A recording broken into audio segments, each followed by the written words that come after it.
Hello po mga kabaslag. Welcome po muli sa panibago nating vlog.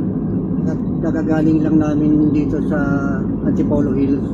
Nag-pick up ng mga nirent na tables and chairs. Itong nirentahan na to, masasabi ko na medyo nabarat. Kasi namahalan doon sa presyo ko. Pero kung iisipin, talagang mura na rin naman yun. Kaya lang, namahalan, siguro sanay lang din talaga sa budgeted lang din talaga yung pera para sa pag-rent ng tables and chairs.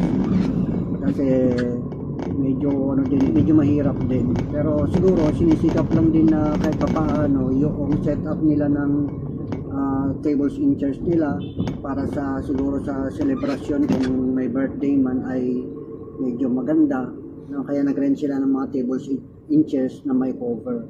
So masasabi ko medyo nabarat kasi kompletong setup Merong cover, merong topper, may cover ng upuan, tsaka merong ribbon. Ang budget lang pala nila ay 3,500, pero ang presyo talaga noong nirent nila nasa 5,000. So naawa naman din ako, kaya inano ko na lang, binigay ko na lang ng 3,500. Baga parang diniscount ko na lang din talaga. Okay na rin. Importante naman dun, kahit na gano'n, medyo makatulong din yung sa tao na kinakapos din.